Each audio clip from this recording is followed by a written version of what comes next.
Halo guys, assalamualaikum, selamat datang kembali di NN Top 11 Channel. Apa kabar semuanya? Semoga teman-teman selalu sehat dimanapun berada. Hari ini saya akan kembali membahas event medan pembuktian derby bebas limbah. Tapi sebelum saya membahas lebih jauh, saya mau ngasih tahu dulu nih ke teman-teman semua, khususnya untuk player Sultan, Raja Minyak, Kosreng-Kreng, dan Juragan Bawang. Barangkali berencana top up token, sponsor spesial premium, kartu bulanan, dan bundle lain dengan harga yang lebih murah tapi amanah. Saya rekomendasiin teman-teman top up di Instagramnya Kiano Official dan linknya sudah saya sematkan pada deskripsi video ini. Oke guys, jadi siapa nih di sini yang suka utak-atik formasi dan taktik di Gen Top 11? Nah, buat kalian yang suka utak-atik taktik dan juga formasi, kalian wajib banget dengerin cerita saya kali ini guys. Karena hari ini saya mau membongkar rahasia di balik formasi aneh yang saya pakai dan taktiknya yang bisa bikin saya mengalahkan lawan tangguh di event medan pembuktian derby bebas limbah. Oke, jadi di event medan pembuktian derby bebas limbah kali ini saya pakai formasi yang mungkin jarang kalian lihat, yaitu formasi 3-4-2-1. Ya, kedengarannya simple, tapi tunggu dulu guys. Ada penempatan pemain yang unik banget di sini. Nah, di area pertahanan di sini saya nempatin 3 back tengah. Ya, saya masang 3 back tengah. Kalian mungkin bakal mikir, wah ini sih formasi parkir bus nih. Tapi tunggu dulu guys. Justru ini adalah tembok baja yang susah banget buat ditembus. Jadi dengan nempatin 3 back tengah, pertahanan tim kita bakal jadi lebih solid. Tentu hal ini bisa bikin lawan frustasi mau nyerang dari mana guys. Jadi dengan nempatin 3 back di belakang, tim saya jadi lebih pede buat nyerang karena mereka tahu di lini belakang udah aman. Kemudian di tengah di sini saya nempatin 2 gelandang bertahan dan juga 2 gelandang sayap atau 2 pemain sayap yang posisinya agak ditarik ke belakang. Nah, ini nih yang paling seru guys. Soalnya saya punya 2 gelandang bertahan yang bakal jadi benteng pertama di depan back. Lalu ada 2 gelandang sayap yang posisinya saya tarik sejajar sama gelandang bertahan. Ini unik banget kan. Jadi fungsi mereka itu sebenarnya ada 2 guys. Pertama bertahan. Ya, mereka bakal membantu untuk nutupin area sayap dan bikin serangan lawan dari sana tuh jadi lebih susah. Kedua, menyerang. Jadi begitu bola direbut, mereka bisa langsung lari kilat ke depan. Jadi opsi serangan dari sayap tuh bikin lawan kaget. Apalagi kalau misalkan kamu punya penyerang sayap yang cepat ya guys ya. Kemudian di depan di sini saya nempatin trio penyerang yang cukup nyeleneh. Oke, jadi di depan di sini saya bikin kombinasi yang bikin lawan pusing 7 keliling guys. Jadi di depan saya nempatin 1 gelandang serang tengah yang posisinya agak maju. Nah, dia ini jadi penghubung antara lini tengah dan lini depan guys. Posisinya agak maju bikin dia bisa ngatur serangan, ngasih umpan manis atau nyetak gol sendiri kalau punya kesempatan. Lalu posisi 1 striker agak mundur kayak posisi false nine. Jadi pemain ini tuh cerdas banget guys. Daripada cuma nunggu bola di depan, striker ini saya tugaskan untuk bisa narik back lawan keluar dari posisinya dan bikin ruang kosong yang bisa dinempatin sama gelandang serang tengah atau striker satunya lagi guys. Jadi dia tuh jago buat ngasih umpan terobosan. Nah, terakhir di sini saya juga nempatin 1 striker utama di posisi terbaiknya. Nah, ini dia mesin gol utama tim saya guys. Jadi dengan 2 pemain di belakangnya yang udah bikin back lawan sibuk, striker ini punya lebih banyak ruang dan bisa fokus buat nyelesain peluang jadi gol. Intinya formasi ini tuh bikin tim saya solid banget di belakang, kuat di tengah, dan punya banyak cara buat nyerang yang tentu bakal susah ditebak oleh pemain lawan. Oke, formasi udah mantap. Nah, sekarang taktiknya yang bikin semua jadi game changer guys. Nah, kali ini saya nerapin taktik dengan mental tim gigih menyerang. Jadi tim saya akan selalu berusaha untuk menyerang, nggak peduli situasi. Mentalitasnya memang maju terus, tapi tetap mundur. Fokus umpan perpaduan dan gaya umpan panjang. Nah, hal ini bukan cuma soal menyerang aja guys. Nantinya tim saya bakal selalu berusaha untuk melakukan serangan dan kita akan sering melakukan umpan-umpan panjang langsung ke depan. Alasannya kenapa? Karena kita punya 3 penyerang yang siap ngejar bola dan bek lawan seringkali kebingungan menghadapi bola-bola langsung seperti ini guys. Kemudian untuk serangan balik cepat, nyala. Nah, ini adalah senjata yang paling mematikan. Ini adalah faktor X utama tim kita guys.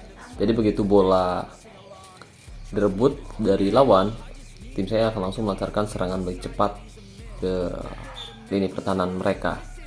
Gak pakai lama, gak pakai basa-basi, bola langsung dilambungkan ke depan. Selain itu kita juga bisa memanfaatkan ruang kosong yang ditinggalkan oleh bek lawan yang seringkali maju terlalu jauh, terutama untuk kedua bek sayap mereka. Nah, kalian bisa bayangin, lawan lagi asik nyerang, tahu-tahu gawang mereka udah kebobolan dari serangan balik cepat ini guys. Kemudian untuk gaya tekanan rendah, gaya tackle mudah, dan gaya penjagaan jaga daerah tertentu. Jadi meskipun menyerang kita tetap jaga pertahanan dengan baik. Nah, di sini saya pakai gaya tekanan rendah dan untuk gaya penjagaan jaga daerah tertentu. Artinya tim saya nggak akan buru-buru untuk ngejar bola dengan cepat, atau kita nggak terlalu agresif. Jadi kita biarin lawan masuk ke area yang nggak terlalu berbahaya, lalu kita tutup rapat semua celah mereka. Nah, dengan 3 bek tengah dan 2 gelandang bertahan yang kita tempatkan, pertahanan tim kita bisa jadi berlapis-lapis nih guys, dan biasanya akan sulit ditembus oleh tim lawan. Nah, di sini saya juga menonaktifkan jebakan offside untuk mengurangi resiko kesalahan tim kita ya guys ya. Dan jika teman-teman tadi perhatikan bahwa saya juga menerapkan gaya tekanan rendah dengan gaya tackle normal, dan untuk gaya penjagaan jaga daerah tertentu, kemudian untuk jebakan offside mati.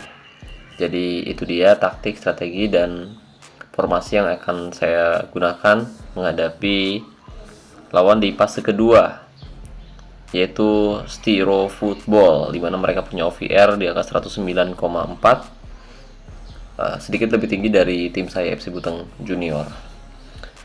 Oke, dan sekarang mari kita lihat jalannya pertandingan antara Stiro Football versus FC Buteng Junior.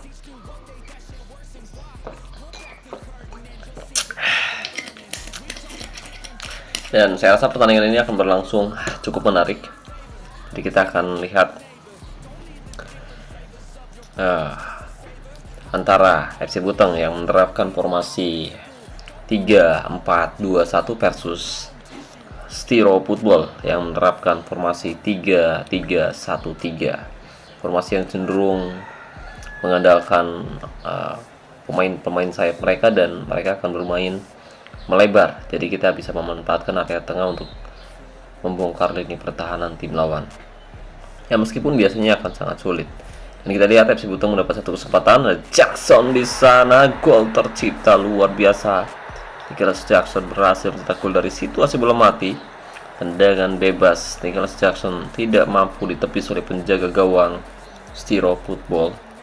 Kali ini FC Buteng Junior mencoba untuk menahan tekanan yang dilakukan oleh Stiro Football. Berbahaya Cunningham, tapi beruntung tembakan Cunningham masih melenceng dari sasaran pemirsa. Skor untuk sementara masih 1-0 untuk keunggulan FC Buteng Junior. Nah, sudut kali ini akan berbuah gol. Kita lihat, dan tandukan pemain FC Buteng Junior masih bisa diamankan dengan sangat mudah oleh penjaga gawang Stiro Football. Kita lihat Cunningham kembali lakukan tembakan yang sangat baik dilakukan oleh Giles. Menit ke-11, skor masih 1-0. FC Buteng Junior berhasil mendominasi penguasaan bola hingga 60%, tapi itu bukan jaminan kita bisa menang dengan mudah pemirsa. Madueke umpan 1-2 yang sangat baik dari Cole Palmer di sana, tapi sayang sekali Palmer masih belum bisa memanfaatkan satu peluang yang didapatkan dari jarak yang cukup dekat.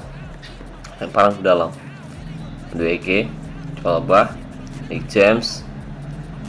Kita lihat umpan jauh ke depan, Nicholas Jackson yang dituju, bagus sekali Jackson, tembak saja, dan sayang sekali bahkan Nicholas Jackson masih tepat di pelukan penjaga gawang Stiro Football pemirsa. Skor 1-0, lemparan ke dalam, dan Orison Matei Cole Palmer berhasil direbut menghasilkan serangan balik cepat. Cirelli berbahaya. Oh, kita lihat sangat-sangat berbahaya dan gol tercipta. Sayang sekali salah satu back tengah dari FC Bitung Junior meninggalkan areanya terlalu jauh, dan ya akhirnya tim lawan mampu menyamakan kedudukan menjadi 1-1. Oke, tetap tenang, kita masih punya kesempatan untuk bisa mencetak gol kembali. Kita akan memberikan form latihan menyerang pemirsa. Serangan balik dilakukan kali ini. Matei, Nicholas Jackson, umpan terobosan, Sancho di sana, Sancho tembak saja dan gol tercipta. Nicholas Jackson berhasil memberikan assist yang sangat baik, memberikan umpan terobosan pada Jackson, pada Sancho maksud saya. Skor 2-1.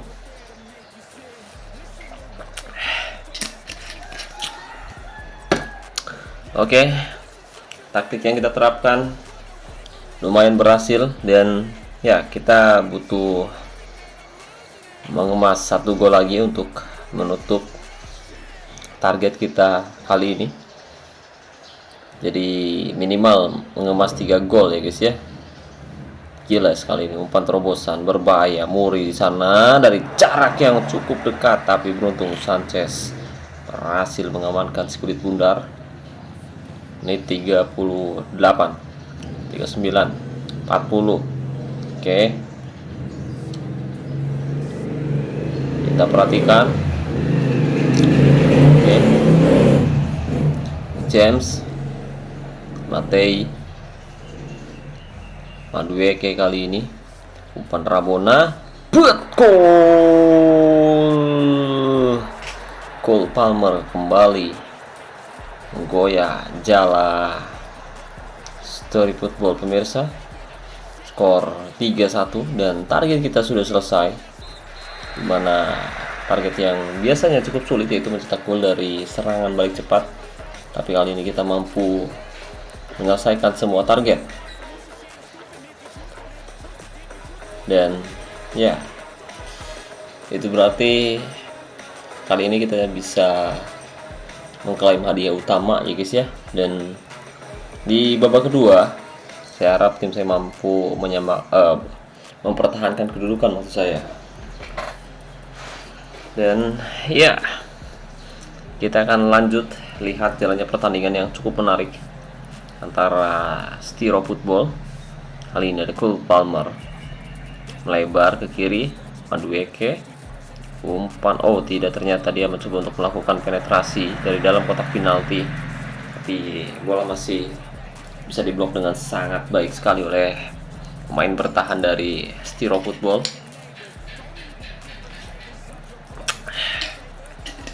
Jackson lagi-lagi masih bisa diamankan.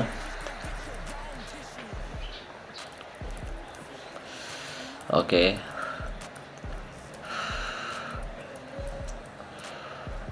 Dan Neto kali ini, Jackson kembali, umpan Neto, 4-1-2 yang sangat baik, akan berbuah gol di jarak yang cukup dekat, tapi lagi-lagi Milanovic berhasil menangkap kulit bundar dengan sangat baik. Dengan sudut Murai, buang, bagus sekali. Cirelli melakukan tandukan yang masih belum menemui sasaran. Menit 60. Kita lihat Murai Terjero berbahaya. Oh, nyaris saja, tapi beruntung Sanchez berhasil mengamankan kulit bundar. Tendangan sudut kali ini akankah berbuah gol? Kita lihat tandukan Palmer masih melenceng di sisi sebelah kanan penjaga gawang Zero Football. Kita akan memberikan form latihan bertahan kali ini. Madueke.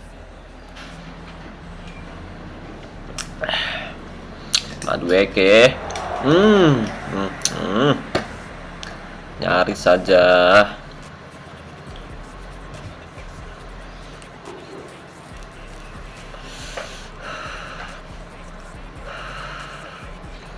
Skor masih 3-1. FC Buteng kesulitan untuk bisa menjebol gawang dari Zero Football di babak kedua.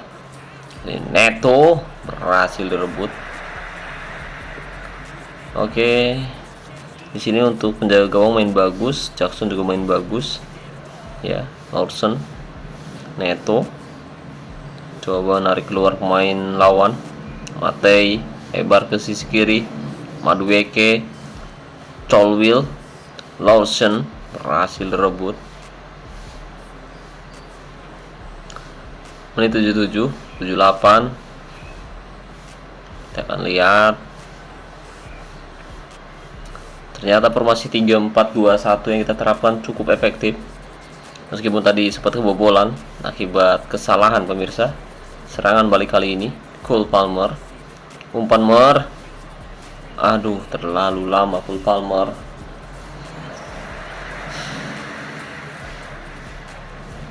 Ya, saatnya mengganti pemain. Tapi udah tanggung banget sebenarnya. Udah tanggung banget. Tapi udahlah, nggak apa-apa guys. Nggak apa-apa guys. Mungkin si Sanko ya guys ya. Kita coba tarik keluar dan masukkan si Desbury Hall. Kali ini kita coba tarik mundur dengan formasi yang sama, tapi kali ini pemain depan saya ditarik mundur ke belakang dan lagi-lagi Palmer masih belum bisa memanfaatkan satu peluang emas dari tandukan pemirsa. Oke. Dan pertandingan pun berakhir. FC Buteng berhasil mengalahkan Zero Football dengan skor 3-1. Dan alhamdulillah target yang kita kasih juga udah selesai semua. Nah, di sini kita bisa perhatikan bahwa untuk ball possession FC Buteng Junior unggul 59 hingga berbanding 41, dan kita juga melakukan lebih banyak percobaan tembakan dengan total 21 kali percobaan tembakan, 11 tepat sasaran dan 3 diantaranya berbuah gol, sementara tim lawan melakukan 10 kali percobaan tembakan, 6 tepat sasaran dan 1 diantaranya berbuah gol. Dan ya, ini adalah pertandingan yang sangat menarik. Meskipun tadi di awal babak pertama kita berhasil mengemas gol cepat di menit ke-1 lewat gol dari Nicholas Jackson, tapi pemain lawan di sini berhasil menyamakan kedudukan, dan setelah itu 2 gol kembali tercipta di babak pertama, dan di babak kedua ternyata tidak ada gol yang diciptakan oleh kedua kesebelasan. Meskipun FC Buteng mencoba untuk lebih banyak melakukan tekanan, tapi mereka berhasil menggagalkan semua peluang dari FC Buteng pemirsa. Begitupun FC Buteng yang berhasil menjegal tekanan demi tekanan yang dilakukan oleh pemain lawan. Ya, di sini untuk zona serangan, nah, seperti dugaan kita bahwa mereka akan lebih banyak menyerang dari sisi sayap atau dari babak kedua sayap. Dan untuk man of the match pertandingan itu Jackson dengan performa 8,6. Dia bermain sangat bagus di lini serang FC Buteng Junior. Jadi dengan formasi 3-4-2-1 ternyata cukup efektif untuk bisa menyelesaikan event medan pembuktian derby bebas limbah ini guys. Ya, pertandingan yang cukup menarik, dan tinggal beberapa hadiah aja yang mungkin nanti bisa kita klaim, tapi kita harus bisa mengumpulkan lebih banyak poin lagi. Dan kemungkinan dari pertandingan ini kita nggak bisa mengklaim semua hadiah, tapi kita bisa mengklaim hadiah utama yang ditawarkan di event derby bebas limbah ini. Oke guys, sekarang mari kita lihat highlight goal yang diciptakan oleh kedua kesebelasan. Tapi agar durasi video ini gak terlalu lama, kita langsung saja mari kita klaim hadiahnya ya guys ya. Oke, mari kita lihat. Ini dia, semua target sudah berhasil kita selesaikan. Dan kita sudah membuka hadiah utama, yaitu 120% penguat atribut tembakan untuk posisi AMC atau gelandang serang tengah guys. Dan untuk 5% atribut tembakan kita kasih untuk Jadon Sancho, dimana usianya masih sangat muda, dan pemain ini nantinya bakal mengganti peran dari Nicholas Jackson yang usianya sudah mulai menua. Dan ya, masih ada hadiah lain yang belum terbuka. Salah satunya itu peningkat atribut passing sebesar 40 dan peningkat pemain akademi kali 4. Oke, itu dia taktik, strategi, dan formasi yang saya gunakan untuk menghadapi Zero Football di event medan pembuktian derby bebas limbah ini guys. Oke, jadi gimana nih menurut teman-teman? Kira-kira taktik, strategi, dan formasi yang saya terapkan pernah nggak digunakan oleh teman-teman? Atau mungkin teman-teman punya taktik, strategi, dan formasi sendiri? Coba tinggalkan pengalaman kamu di kolom komentar video ini. Siapa tahu komentar kamu bisa bermanfaat untuk saya dan juga untuk teman-teman yang kebetulan membacanya. Oke guys, jadi mungkin itu saja yang bisa saya bahas kali ini. Terima kasih banyak buat teman-teman yang udah nonton video ini sampai selesai. Terima kasih untuk member si Penantep 11. Terima kasih buat partner si Penantep 11 itu Gian Official. Dan saya ucapkan terima kasih banyak buat teman-teman yang selalu mendukung dan mendoakan saya sejauh ini. Wassalamualaikum warahmatullahi wabarakatuh. Salam olahraga, salam Top 11 Indonesia.